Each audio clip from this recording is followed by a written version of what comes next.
Good morning. Thank you for joining me in this morning mindfulness practice. Let's take a deep breath in and let go. Let go of any expectations that today is going to be hard. It's Monday. It's going to be a day of ease and flow. When you enter into the spirit of what you want, you hand over the reins to the universe, and life really does become easier. What you think matters. What you think predominantly becomes material. It becomes matter. It transforms from thought into material, physical reality. Thoughts matter. So what you think about, you bring about. Not the occasional, oh, this is going to be great. But when you get truly into the feeling of what you desire, when you get into the spirit of what it would be like to actually live that, not pretending, but embodying, actually feeling as if what you have has manifested. How would you be feeling if you really believed that you were loved, that you really believed that you were cherished, that you really believed you were abundantly blessed? How would that feel? How would your life change if you believed that at your core being? You wouldn't be racing around trying to find the answer. You would just feel the well-being, and you would express that because that's what you embody. I'm going to read from The Hidden Power by Thomas Troward, chapter 18, entering into the spirit of it. This is a chapter that I studied with Bob Proctor over and over and over, just like he used to carry the book Think and Grow Rich and study it daily, study passages of it or chapters or sometimes one sentence. He would study it over and over and over until he got into the spirit of what the author was saying, what was meant. This chapter, entering into the spirit of it, will talk about how you enter into the spirit of what you desire. Now, if you take a deep breath in and let that go and relax your body, relax into the faith that you are God's highest form of creation, that you are taken care of, that you are divinely protected, and that everything that happens is for your higher good. It's not bad. It either challenges you, teaches you a lesson, creates a space for what you truly desire to come in. It allows you to see the contrast between what you don't want and then go after what you do want. Everything is always happening for your greater good. Let's take a deep breath in and let go of the how. Let go of worry and stress and doubt. And just relax and think about what you really want and why that matters to you. If your thoughts really matter, if your thoughts turn to things, why not get into the spirit of already being there? So here is chapter 18, entering into the spirit of it in the book The Hidden Power by Thomas Troward. Entering into the spirit of it. What a common expression, and yet how much it really means. How absolutely everything. We enter into the spirit of an undertaking, into the spirit of a movement, into the spirit of an author, even into the spirit of a game. And it makes all the difference, both to us and to that into which we enter. A game without any spirit is a poor affair. An association in which there is no spirit falls to pieces. And a spiritless undertaking is sure to be a failure. On the other hand, the book, which is meaningless to the unsympathizing reader, is full of life and suggestion to the one who enters into the spirit of the writer. The man who enters into the spirit of the music finds a spring of refreshment in some fine recital, which is entirely missed by the cold critic who comes only to judge according to the standard of a rigid rule. And so on in every case that we can think of. If we do not enter into the spirit of a thing, it has no invigorating effect upon us, and we regard it as dull, insipid, and worthless. This is our everyday experience, and these are the words in which we express it. And the words are well chosen. They show our intuitive recognition of the spirit as the fundamental reality in everything, however small or however great. Let us be right as to the spirit of a thing, and everything else will successfully follow. By entering into the spirit of anything, we establish a mutual vivifying action and reaction between it and ourselves. We vivify it with our own vitality, and it vivifies us with a living interest, which we call its spirit. And therefore, the more fully we enter into the spirit of all with which we are concerned, the more thoroughly do we become alive. The more completely we do this, the more we shall find that we are penetrating into the great secret of life. It may seem a truism, but the great secret of life is its livingness. And it is just more of this quality of livingness that we want to get a hold of. It is this good thing of which we can never have too much.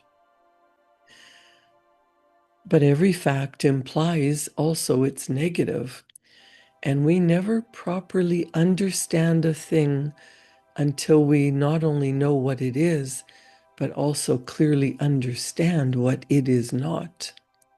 To a complete understanding, the knowledge of the negative is as necessary as the knowledge of the affirmative. For the perfect knowledge consists in realizing the relation between the two. And the perfect power grows out of this knowledge by enabling us to balance the affirmative and the negative against each other in any proportion that we will, thus giving flexibility to what would otherwise be too rigid and form to what would otherwise be too fluid. And so, by uniting these two extremes to produce any result we may desire.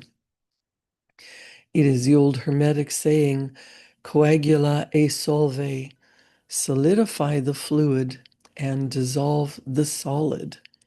And therefore, if we would discover the secret of entering into the spirit of it, we must get some idea of the negative, which is the not spirit. In various ages, this negative phase has been expressed in different forms of words suitable to the spirit of the time. And so, clothing this idea in the attire of the present day, I will sum up the opposite of spirit in the word mechanism.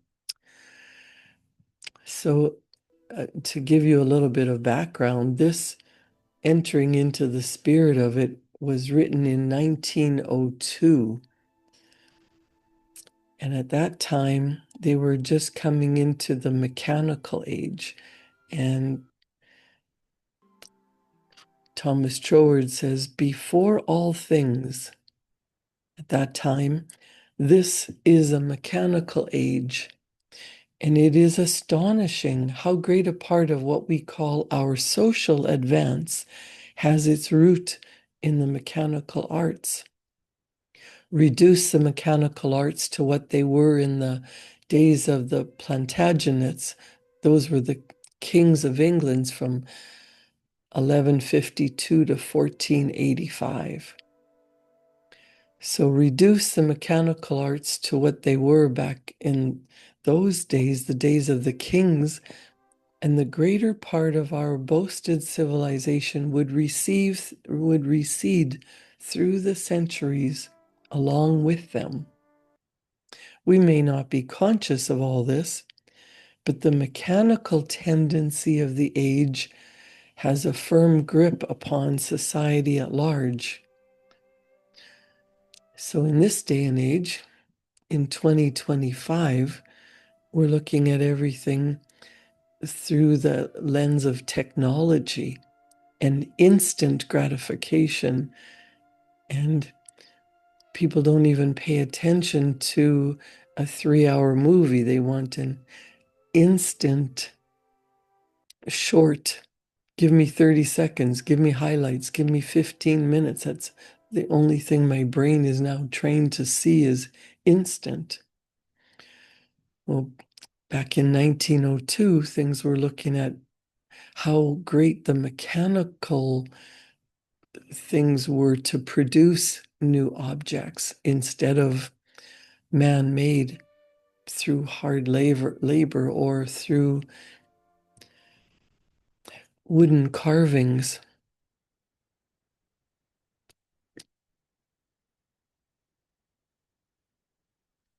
We may not be conscious of all this, but the mechanical tendency of the age has a firm grip upon society at large. We habitually look at the mechanical side of things by preference to any other. Everything in those days, everything is done mechanically, from the carving on a piece of furniture to the arrangement of the social system. It is the mechanism that must be considered first, and the spirit has to be fitted to the mechanical demands, the mechanical exigencies. We enter into the mechanism of it instead of into the spirit of it, and so we limit the spirit. We refuse to let spirit have its own way, and then as a consequence, we get entirely mechanical action and complete our circle of ignorance by supposing that this is the only sort of action there is. Yet this is not a necessary state of things in regard to physical science, for the men who have made the greatest advances in that direction are those who have most clearly seen the subordination of the mechanical to the spiritual. The man who can recognize the natural law only as it operates through certain forms of mechanism with which he is familiar will never rise to the construction of the higher forms of mechanism which must be built up upon that law. For he fails to see that it is the law which determines the mechanism and not vice versa. This man will make no advance in science, either theoretical or applied, and the world will never owe any debt of gratitude to him. But the man who recognizes that the mechanism for the application of any principle grows out of the true apprehension of the principle, studies the principle first, knowing that when that is properly grasped, it will necessarily suggest all that is wanted for bringing it into practical use. Bob Proctor would explain this as you have a conscious mind. You can see, hear, smell, taste, and touch, and you can use your conscious mind to think, to look at what's going on outside of you and think that that's all there is. But you must tap into your subconscious mind, into universal intelligence, using your higher faculties, your intuition, memory, imagination, perception, reason, and will. Everything that you need is already within you. When you make a conscious decision to enter into the spirit of what you desire, you become one with the power. You let it happen in your life. You correct the inside, you become one with God. You relax and get into the spirit of the wish fulfilled, of your goal already attained. Name it and claim it. What do you want? Imagine, spend some time getting into what you truly desire. What do you want and why do you want it? How would it change your life? We are all one with all that there is.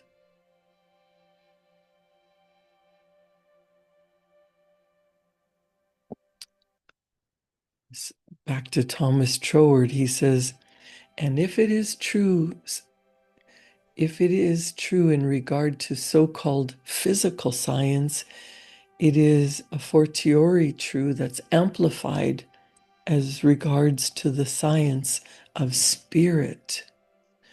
There is a mechanical attitude of mind which judges everything by the limitations of past experiences, allowing nothing for the fact that those experiences were for the most part, results of our ignorance of the spiritual law.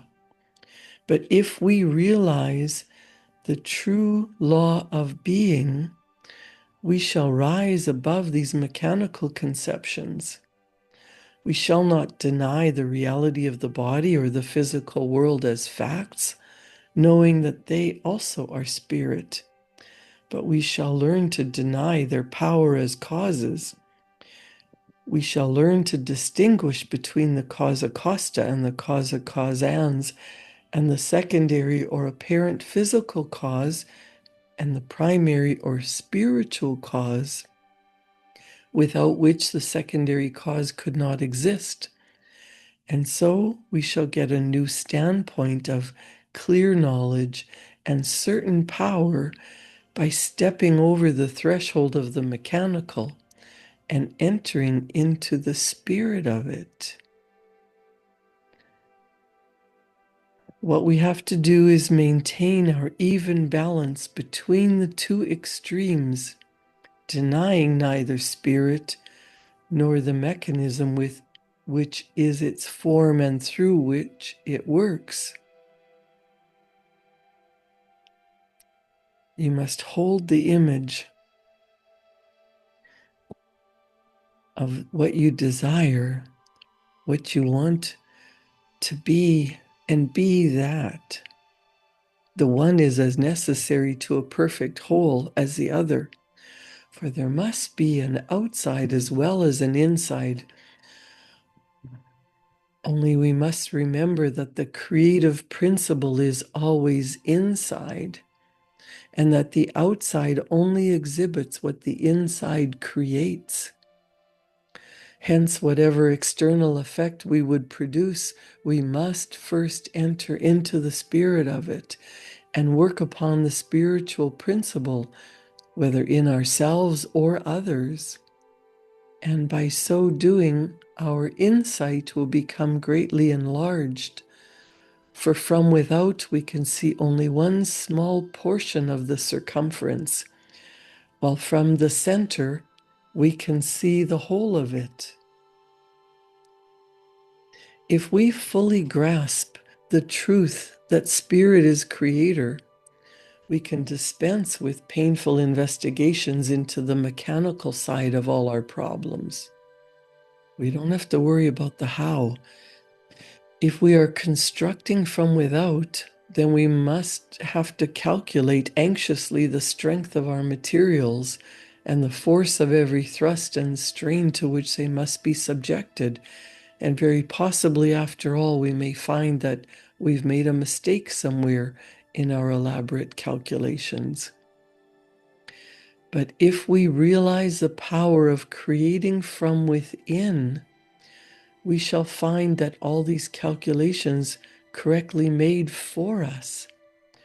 For the same Spirit which is Creator is also that which the Bible calls the wonderful numberer. Construction from without is based upon analysis, and no analysis is complete without accurate quantitative knowledge. But creation is the very opposite of analysis, and it carries its own mathematics with it. Imagine you don't have to figure it out. The universe carries its own mathematics. To enter into the spirit of anything, then, is to make yourself one in thought with the creative principle that is at the center of it. And therefore, why not go to the center of all things at once and enter into the spirit of life? Do you ask where to find it?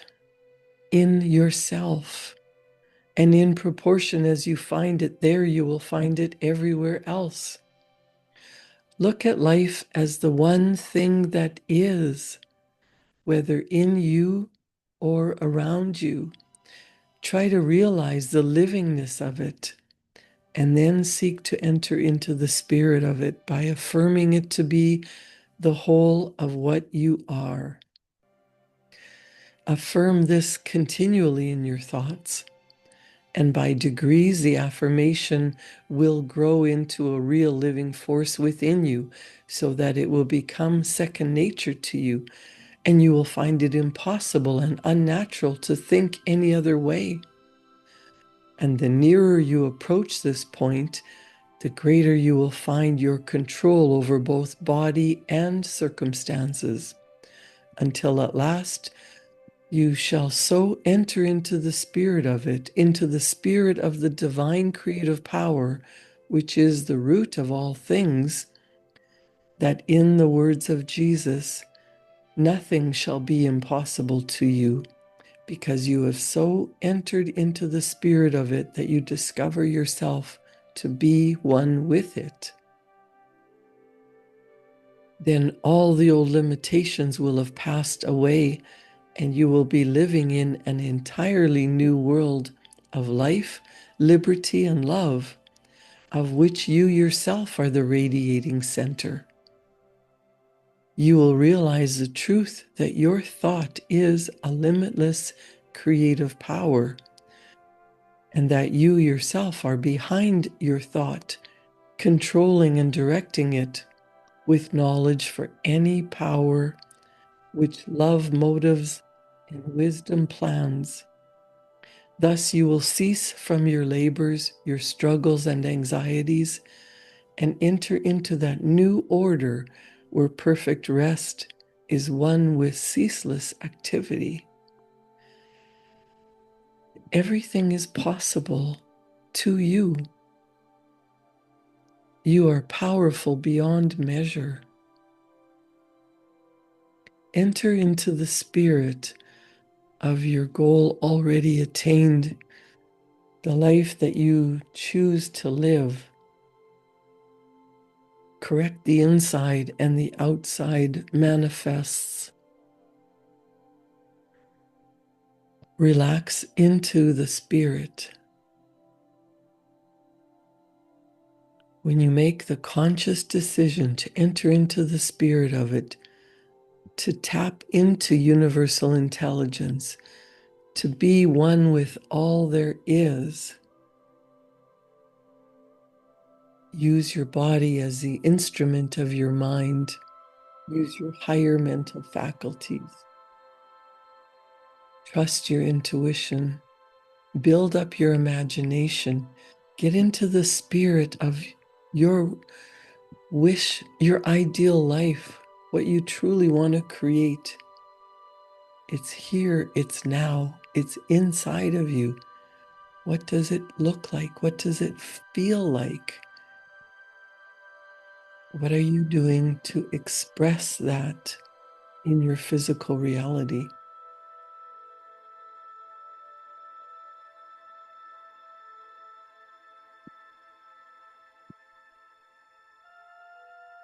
Become one with the power. Become a force for good.